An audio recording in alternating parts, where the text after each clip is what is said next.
In my 23 years as your pastor, there was virtually nothing I would not do for this congregation I so deeply love. One exception was that I tried very hard to duck children's sermons because I consistently and sometimes spectacularly bombed at them. So I'm thankful to Pastor Catherine for doing the children's sermon today. The other thing I managed to avoid doing for 23 years was going on a youth mission trip. Because I am genuinely fond of comfortable beds and air conditioning. So bless Pastor Steve for filling in for Pastor Nick on a mission trip in a setting where much good needs to be done, but comfort for missioners is not guaranteed. Treat him nice when he comes back. So earlier this year, I turned 70, thereby surrendering any final illusion that I could describe myself as middle-aged. I only resisted a little bit. I went out and got electric blue glasses so that I could be a hipster geezer. And, I'm married to a gerontologist, so we're in the process of making some modifications to our house in the hope that if we are fortunate, we'll be able to live there for another decade. So instead of decorating with art, we will now be decorating with grab bars.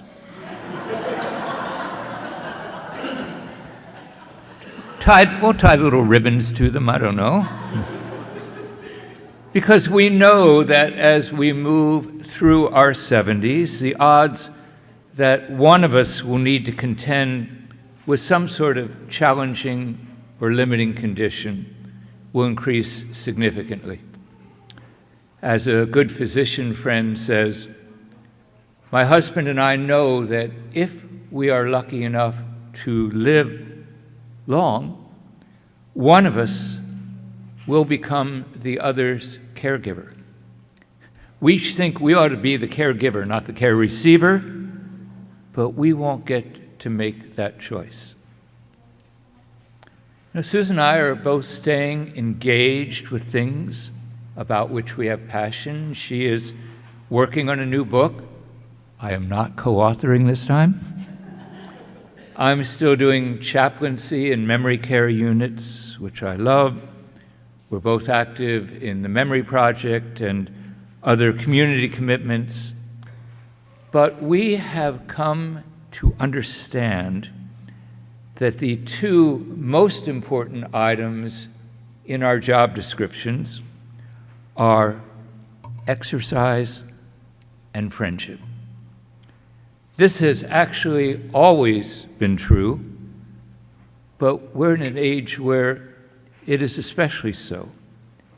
Exercise so that we can enjoy the highest quality of life for more years, and friendship because that is what God put us on this earth to enjoy.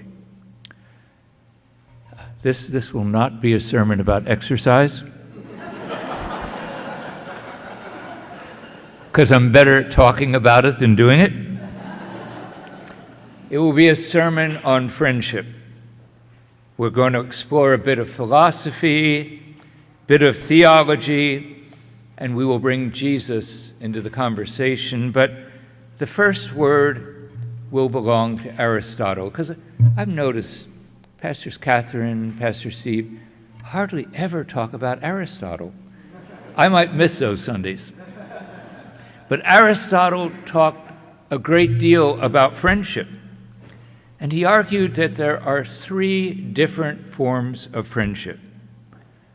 The first he called friendships of utility. We are friends primarily because we are useful to one another. It's a kind of friendship that asks, what can you do for me? And what do I have to do for you in return to get it? And it's more common than we would like to think, which is what has prompted so many of my older friends to lament, "I'm just no good to anyone anymore," or "I just never want to be a burden."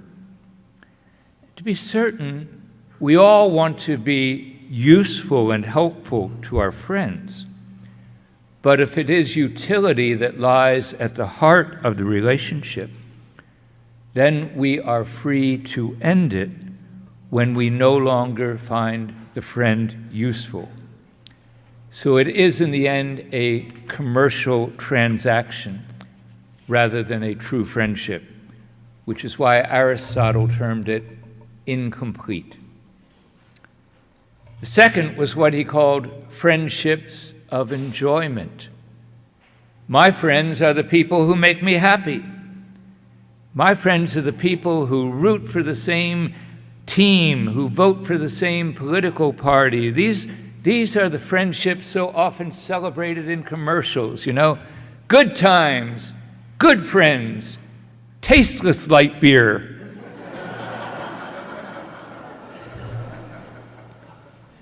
And to be sure, friends should enjoy one another's company. But if enjoyment is all there is to it, Aristotle argued, we are likely to walk away when the friend's company is no longer enjoyable, or when the friend begins to make demands on us. And that's the reality so many of our friends with dementia have experienced, abandoned by friends who they thought were genuine friends. But who among us is always enjoyable to be with? Certainly not me. Friends should enjoy one another's company. But if enjoyment is all there is to a friendship, then it is shallow and incomplete. The only complete friendship is what Aristotle called friendships of virtue. Yeah, that has a ring to it. Friendship to him was a committed relationship whose ultimate purpose is to help one another be better people who will live fuller lives. So we need to be there to support one another, to help one another, and to hold one another accountable.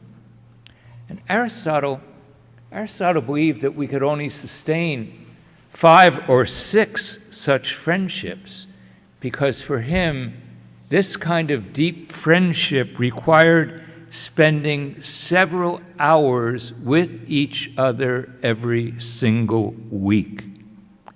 Imagine that in your lives. I mean, this is where I have a quarrel with Aristotle. Now, of course, he lived in a small village, and he did not have the internet. Wonder what Aristotle would have made of Facebook friends. So we need to apply his model in a very different context. All of our lives, we have been and we are dependent upon our friends. But as we get older, our friends need us more, and we need them more. Susan and I have people who are dear to us, who are now contending with major challenges in their lives. The list of people we lift up in prayer before our evening meal has gotten so long that we haven't eaten a hot meal in months. And we have to abridge the list, And every week I try to schedule time, among my other commitments, time to be with friends, because real friendship requires intentionality. And that's particularly true when you're no longer in the workplace, no longer just bumping into people. And I have friends I cherish who live far away, some of whom I have not seen in person in many years. But I try to remember to reach out with a letter or even an email from time to time, not just at Christmas. You know, it's one sense the luxury of no longer having full-time jobs, but in another sense, it's the necessity and obligation of growing older together in friendship, a new way of living and aging in Aristotle's village. Aging, it's also about understanding at a deeper level something that has always been true, and that is our relationships with others tell us who and what we are. Because we'd like to believe it's a great American consumer, capitalist, independent myth. We'd like to believe that we are free to define our own lives, create our own identity, to be whoever and whatever we choose to be. But who and what we are is in truth defined by our relationships with others. Our relationship with God, certainly, but also with the people in our lives to whom we give and from whom we receive, the people who are there for us in time of need, and for whom we try to be present when we can offer our love and support in a way that makes a difference. The people who have the courage to call us out when we make poor choices and decisions in our lives. And believe me, friends of utility and friends of enjoyment will not take that risk, will not get in my face when I need them in my face.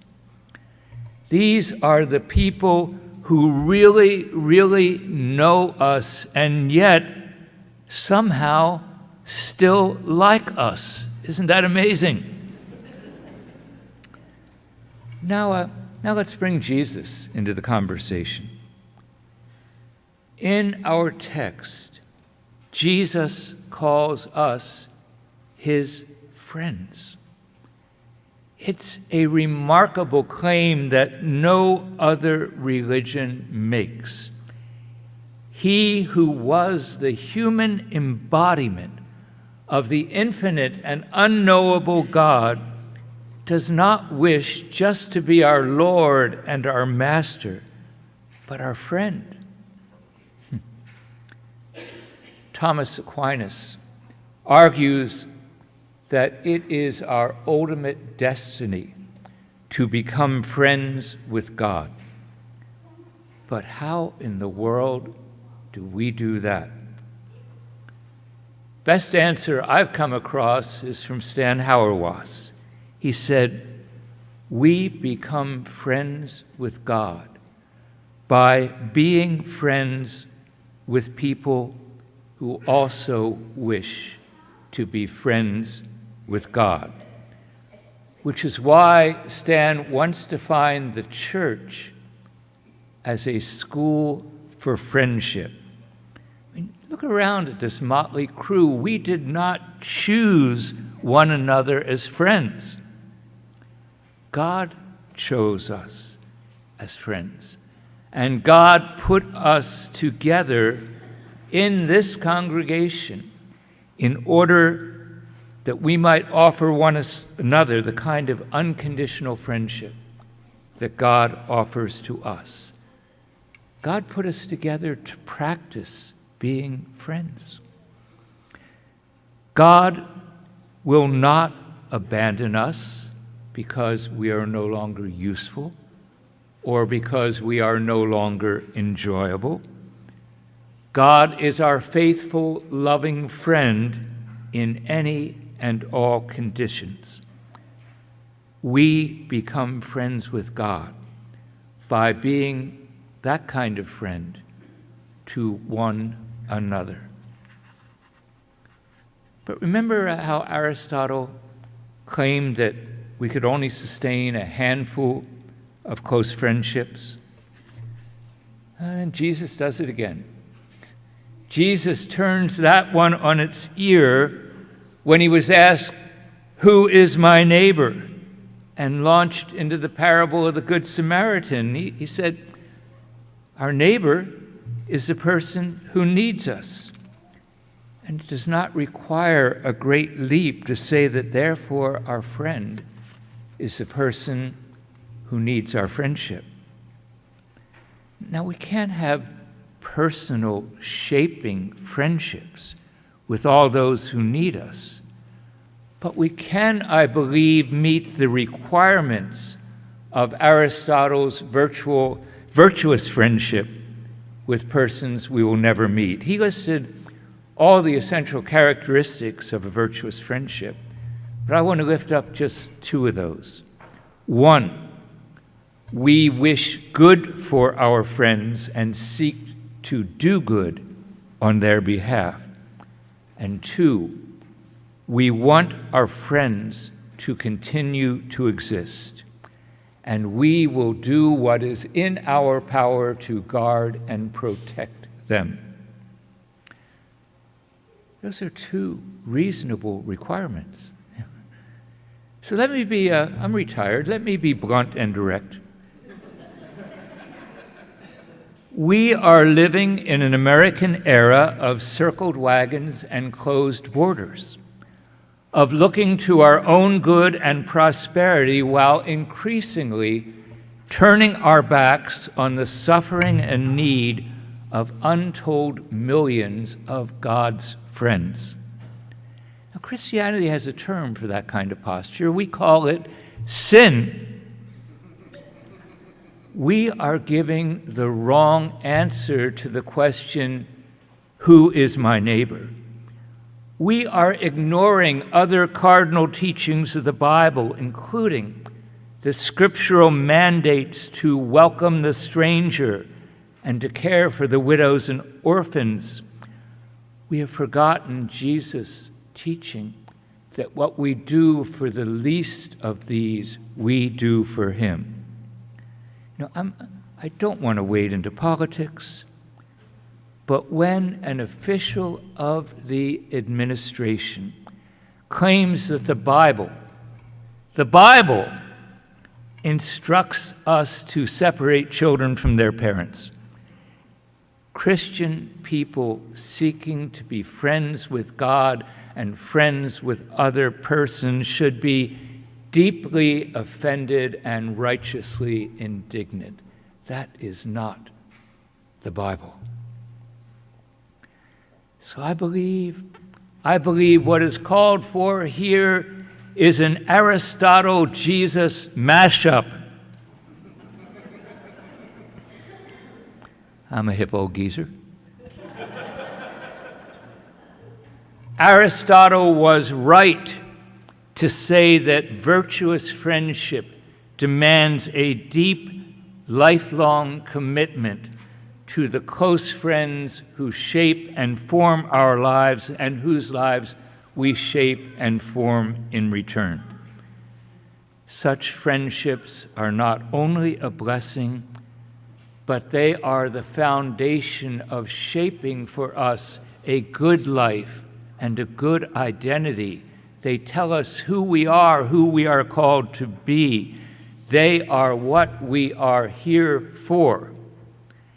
But then Jesus calls us to build upon this and widen our circle of virtuous friendship to all those who need us, to live Aristotle's definition by wishing good for them and seeking to do good on their behalf, to do what is in our power to guard and protect them. Maybe that means writing a check. Maybe it means writing to a legislator. Certainly it means speaking up on behalf of the friends and neighbors we will never meet. Just like everybody else, I was caught up in the drama of the children trapped in the cave. But what about the thousands of children and adults who have drowned in the Mediterranean or died in the desert while fleeing violence and deprivation we cannot even imagine? The ones who never make it to the 24-hour news cycle. The ones we have turned our backs on and turned away from our borders. How are we called to do good on their behalf and protect them? We cannot save every suffering child, I know that. We cannot assimilate every refugee seeking to escape from the failed states of the world, but we can be much better friends and neighbors than we currently are. We can support the people and organizations offering aid and support to refugees throughout the world. We can replace the question asked all the time in our country right now, what is in our national interest, with the question asked by Micah, what does the Lord require of you but to do justice and to love kindness and to walk humbly with your God? By the way, that celebrated text, we always stress the justice and the kindness, but humility may be in even shorter supply these days, because humility forces us to admit that we enjoy remarkable privileges that we did not earn and we do not deserve, and only a humble people can walk a mile in the shoes of the suffering and oppressed that God calls God's friends. And much closer to home, we can cherish our own personal friendships. We can seek to live them faithfully and well. We can grow in our friendship with God by growing in the practice of friendships with others. Virtuous friends can disagree with one another while maintaining mutual respect and affection. Virtuous friends will surrender false pride and reach out for help and support when we need it, and we will offer our help and support to friends in return. Aristotle said that a true friendship is every bit as much a commitment as marriage. We may not abandon a friend just because he or she has annoyed or offended us, just because he or she is no longer useful to us or enjoyable to be with. If we can honor and live our friendships with one another in this deep, committed way, we find ourselves becoming friends with God. And as friends of God, we will learn to be caring friends and neighbors to all who need us, including those half a world away. Our faith demands no less of us. Amen.